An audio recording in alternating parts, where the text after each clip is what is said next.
반갑습니다. 소방학개론 모의고사 제1회부터 제20회까지 강의할 송윤석입니다. 소방학개론 제1회 모의고사를 들어가기 전에 소방학개론에 대해서 간략하게 말씀을 드리고 문제풀이를 들어가도록 하겠습니다. 소방학개론이라고 하는 것은 어떻게 보면 소방의 처음부터 끝까지라고 볼 수가 있겠죠. 그러니까 그게 무슨 말이냐면 소방에서 다루는 모든 학문을 어떻게 보면 소방학개론이라고 할 수가 있는데 그 중에서도 지금 문제풀이에서는 소방학개론에 대해서 어떠한 범위를, 즉 어떠한 내용을 문제를 풀이를 하는지에 대해서 간략하게 말씀을 드리도록 하겠습니다. 그래서 우선 소방학개론은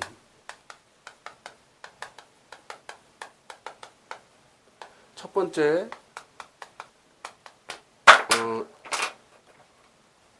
소방조직이라고 하는 학문이 있습니다. 소방조직이라고 하는 학문이 있고 또 두 번째로는 재난관리, 그리고 세 번째는 연소이론이 있습니다. 그리고 네 번째는 화재이론, 다섯 번째로는 소화이론. 그래서 여러분들이 이제 공부를 하실 때 이제 문제도 이제 제가 이 1번부터 5번에 해당되는 거에 대해서 문제를 냈고 또 그거에 대해 문제풀이를 들어갈 텐데, 우선 이 소방 조직이라고 하는 것은 첫 번째로 소방에 대한 발전 과정이 있죠. 그러니까 즉 뭐 많은 비중을 두진 않지만 예전에 삼국시대, 고려시대, 조선시대에서 왔던 소방 조직에 대한 것들, 또한 일제시대, 또 우리나라가 또 일제시대 이후에 벌어졌던 뭐 정부가 처음에 들어섰을 때 그 소방 조직, 또 그 이후에 뭐 광역단체별로 들어갔을 때, 또한 그 이후에 소방방재청이 개청된 이후에 어떤 조직 개정이 됐는가에 대해서 이제 그에 대한 내용들을 다루는 겁니다. 그래서 이러한 그 소방학개론은 너무나 이제 깊게 공부하기보다는 이제 넓은 범위를 문제풀이를 많이 해가는, 그래서 아마 이 소방학개론의 문제집 안에는 어쩌면 같은 문제가 몇 번씩 반복되는 문제들도 있을 수가 있습니다. 그럴 때마다 제가 문제를 계속 풀이해 가면서 할 텐데, 그걸 여러분들이 이제 유념해 두시면 좋겠습니다. 그래서 이렇게 소방조직은, 그래서 우리나라가 소방조직이 어떻게 변천해 갔는가에 대해서 공부를 또 하시고, 또한 소방조직에 대한 어떤 이론적인 내용들도 있죠. 뭐 소방조직의 특성들이 무엇인지, 또 이런 내용들, 또한 소방조직의 종류가 어떤 게 있는 건지에 대해서 설명을 하는 겁니다. 자, 그리고 재난관리를 가보면 소방조직이 하는 일이 재난관리죠. 그래서 재난이라고 하는 것들, 그러니까 즉 화재나 어떠한 가스폭발이라든지 방화, 이런 것 등에 대한 어떤 인적 재난이 있겠고, 또 태풍, 홍수, 폭설, 지진 등과 같은 자연 재난도 있을 수가 있습니다. 또한 뭐 사스라든지 뭐 조류 인플루엔자라든지 또 광우병이라든지 이러한 사회적 재난도 있을 수가 있습니다. 이러한 인적 재난, 또한 자연 재난, 그리고 사회적 재난 같은 것들을 통틀어서 재난이라고 하는데, 이러한 재난들을 관리하는 조직이 소방 조직이 대표적인 있을 수가 있겠고, 또한 뭐 시청에 있는, 아니면 도청에 있는 뭐 재난관리과들도 있겠죠. 그래서 이러한 것들이 과연 어떻게 해서 재난관리를 이루어지는지, 즉 이 재난관리 같은 경우는 뭐 예방, 대비, 대응, 복구에 되는 4단계별로 어떤 업무를 하는지, 그러한 것들을 이제 공부를 하게 되겠고, 그래서 이러한 재난관리는 뭐 우리나라의 재난관리 조직 체계가 또 있겠죠. 어떻게 보면 소방조직과 재난관리 체계라는 것은 뭐 일맥상통한 부분도 없잖아 있겠지만, 이렇게 두 가지 정도가 이제 소방학개론에서 주로 다루는 분야고, 이 두 가지를 어떻게 보면 행정 파트가 되겠죠. 소방 행정에 해당되는 그런 소방학개론이라고 볼 수 있겠습니다.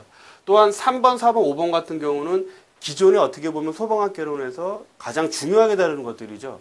그러니까 불이 어떻게 붙는가에 대한 그 연소 이론을 얘기하는 겁니다. 즉 불이 뭐 연소의 사요소가 있죠. 그래서 연소의 사요소 중에서 뭐 예를 들면 뭐 가연성 물질이라든지 뭐 산소 공급망 등을 얘기하는 조연성 물질, 또한 점화원, 또한 연쇄 반응, 이렇게 네 가지 요소에 대해 그 연소 이론에서 배웁니다. 그래서 각각의 연소 이론 네 가지 중에서 특징들이 있죠. 그래서 가연성 물질이 뭐 될 수 있는 조건이 무엇인가, 또한 뭐 점화원의 종류는 무엇인가, 또 연쇄 반응을 일으키기 위해서 어떠한 조건을 주어져야 되는가, 또한 산소 공급원의 조연성 물질은 또 어떠한 또 대표적인 물질들이 있는가, 이러한 것들을 체계적으로 공부하고 배우면 되겠습니다. 그래서 연소 이외에 나오는 뭐 연기도 있을 수가 있고 화염도 있을 수가 있겠고, 이런 것들을 배우는 분야입니다.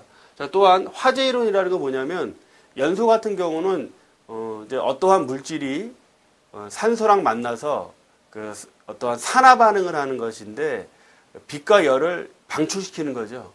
빛과 열을 방출시키는 과정에서 이 화재가 즉 인간에게서 어떻게 보면 재산 피해나 인명 피해를 입히는 것들이죠. 그래서 이러한 화재는 반드시 불을 꺼야 되는, 그래서 이러한 화재 이론에서는 과연 어떠한 것들이 있는가를 배우는 것입니다. 자, 그리고 또한 이제 소화 이론들이죠. 이제 소화 이론이라는 건 뭐냐면, 이러한 그 연소에서 연소 이론과 화재 이론을 통해서 과연 연소의 사요소 중에서를 한 가지만 제거를 해도 연소 화재가 꺼지겠죠. 불이 꺼지겠죠. 그래서 그러한 각각의 것들, 그래서 뭐 제거 소화라든지, 또 냉각 소화라든지, 질식 소화라든지, 또한 억제 소화라든지, 또 이제 억제 소화는 다른 말로 부촉면 소화라고 하고, 이런 것들을 다 배우는 겁니다. 그래서 이러한 그 소방학개론에서는 크게 이렇게 5가지가 있고, 물론 이 5가지만 나온다는 것은 아니죠. 또 세부적인 것도 나올 수가 있겠지만, 주된 대표적인 것들은 5가지로 구분이 될 수가 있겠고, 그리고 또한 기존에서 나왔던 것들, 그러니까 즉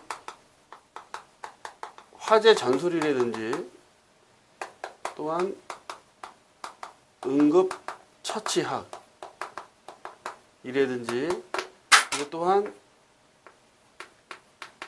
뭐 구조 구급, 그리고 뭐 이렇게 3가지 정도 몇 가지 있을 텐데, 이건 뭐냐면 실질적으로 화재가 발생됐을 때 불을 어떻게 끈다라고 하는 화재 전술이 있죠. 그리고 또한 응급처치학이라 그래서 응급처치, 그러니까 즉 재난 현장에서 위급한 환자들을 어떻게 다루는가. 또한 이 구조구급, 이 구조구급은 좀 더 전문적인 거죠. 그러니까 이제 구조를 하기 위해서 또 구급을 하기 위해서 어떤 뭐 매듭법이라든지, 또 이러한 특히 소방공무원이 임용된 이후에 실질적으로 하는 일들, 이런 것들은 이 소방학개론 시험 문제에서 약간 그 비중이 좀 작아졌죠. 뭐 출제를 거의 안 한다고 볼 수도 있겠지만, 뭐 제가 100% 장담을 할 수 없지만, 여러분들은 그래서 결론은 이렇게 5가지를 중심으로 공부를 하고, 이 5가지 위주로 이제부터 문제풀이를 들어가도록 할 것이고, 또 이 3가지 정도, 화재 전술, 응급처치학, 또한 구조라든지 구급 파트에서의 어떤 전문적인 지식을 요하는 부분들은, 또한 또 소방 공무원 법 같은 경우도 이러한 세부적인 것들은 아마 소방학개론에서 비중이 조금 약해졌다고 여러분들은 그렇게 알아두시고 공부하시면 되겠습니다. 자,